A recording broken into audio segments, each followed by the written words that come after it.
Yes, people, yes. Welcome back to another video. Welcome to how to break out of platinum, part of the ranked saga. If you haven't seen the other videos, the link's going to be in the description, but welcome. And in this video, we're talking about the best ways to move past this rank as quickly and as efficiently as possible. I'm going to be drawing from my own experiences from ranking out of platinum and, you know, the things I learned, what to do, what not to do, the mindset to have, what to remember, all that good stuff. If this is your first time coming to the channel, make sure to smash that subscribe button, smash the like button to join us, the 100%ers, and the PKAA, the Peacekeeper Appreciation Association and Associates. Let's go. It's your boy Hunna. Previously on Gathering Gold.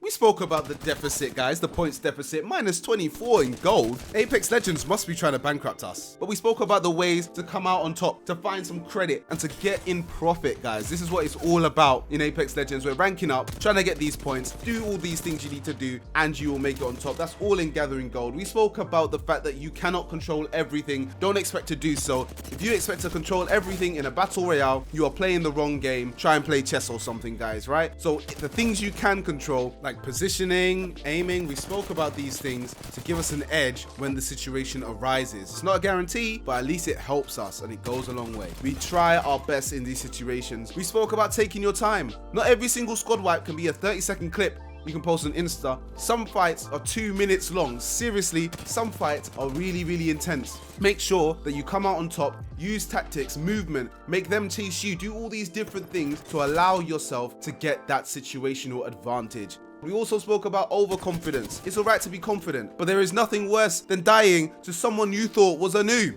Nothing. I still cry in the shower. This video is the next step in the saga, which adds to the foundation of tips provided to you in Breaking Bronze, Shattering Silver, and Gathering Gold. So, welcome to Plundering Platinum.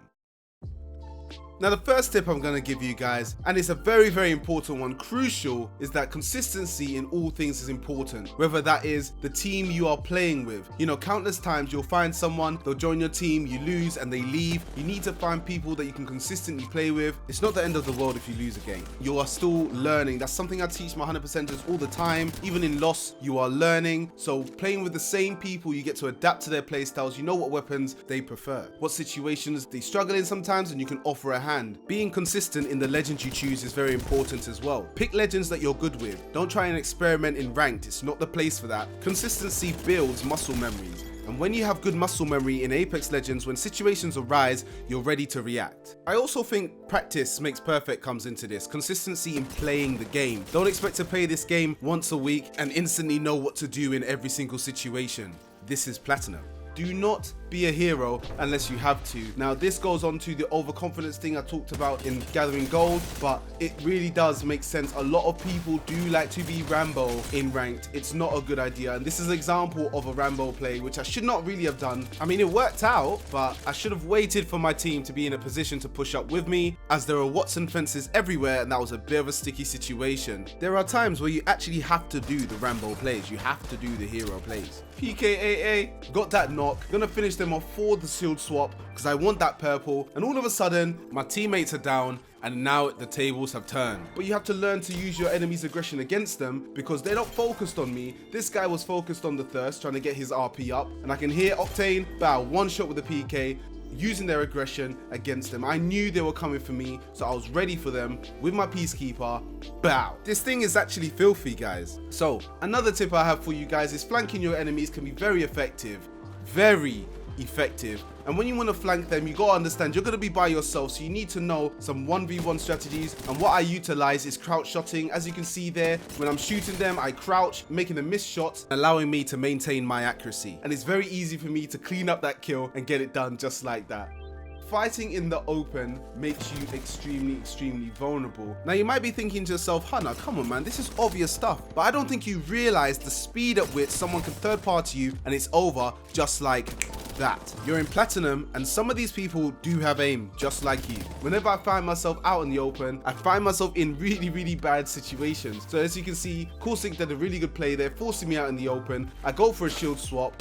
I then go to finish this Caustic, but he's got a Havoc or Devotion, I don't know which one, but I managed to get that kill. I go for a shield swap again, but because I'm out in the open, I get taken out. As easy as that. I was not in the open for too long. Try to understand legends that you don't main. This is a very important one that really has helped me out in my experiences. And that is because you'll understand why they do what they do. I knew that this Gibby will not be using his arm shield because he threw down his dome shield. He was weak, so he's going to be healing. Easy shots for me. This Wraith is targeting me, so I'm using the dome to really protect me. I'm hijacking their legend's ability to protect me and help me in that fight. And that's something you want to utilize. Yes, they have a Gibraltar, but is there a way you can use his dome shield against him? If you just fought a Watson, why not keep her fences up to guard your perimeter? So another thing here, you can see I hit them with a crouch shot. I understand I'm dealing with a lifeline, so I've got to get this person out real quick. And one thing I want to say is, you know, I do like to say that this fight is an example of why crouch shotting is probably better than jumping in gunfights, because if that lifeline did not jump, she probably would have had me. If you need to get your shields and replenish your shields, it is not a bad thing to use your finisher. Plus, it can be very economical for you to use your finisher instead of your shield cells, especially when you're running low on meds. If you're running low, then the best scenario is actually to execute a finisher and get your shields back that way. Funny example, like I got this kill right here and I thought to myself, you know what, instead of finishing this guy, you know, I'm just gonna go close the door, get real comfy, and, you know, send him to the shadow realm, you know? Like that was my thought process in that situation right there. But it's just a bit of fun. Apex Legends finisher, plus I mean they still do look very, very cool, so it's very, very useful. So another tip I have for you is to have grenades in your inventory for late game. This is crucial. When you're in late game, it's very, very important to have something to displace your enemy, do serious damage, and look at this, 210 damage from one grenade, game-changing grenade, plus the positioning, real insane damage, forced them out of position, and they were easy pickings from there. This other person had no chance, really kind of trapped in the corner right there. It's not really fair, and yes, we were champions. So grenades are really, really important. So now we're moving on to the main gameplay of this video, and we are now trapped in this tunnel. That's what they think. We're gonna be moving on. We're not getting trapped here. We're not getting forced into any kind of position. I let go of this tunnel kind of early because I saw this person and I felt I wanted to take my chances. I didn't realize how many people were here. We managed to get the knock, managed to cover the teammates. I try to finish this person off because I don't want anyone getting any reses. I want to keep that advantage. Caustic is very, very weak. So if I can hit my shots, he's another picking. Hit those shots, and we're going through. I know there's a Wraith down here, so I need to be careful. I'm by myself, so I'm going to go back through the portal. I don't want to, you know, be away from my teammate. This is all about teamwork, all about taking your time.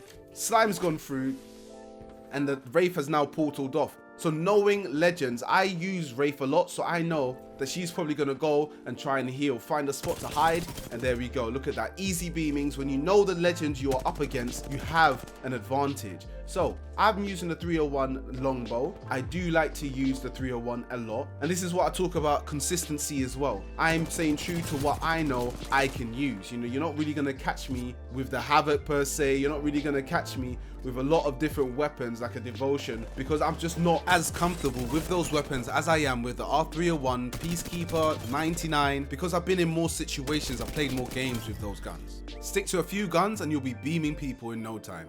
Moving on. So when people respawn, it is a beacon, it is an all go, but I like to stay cautious in ranked.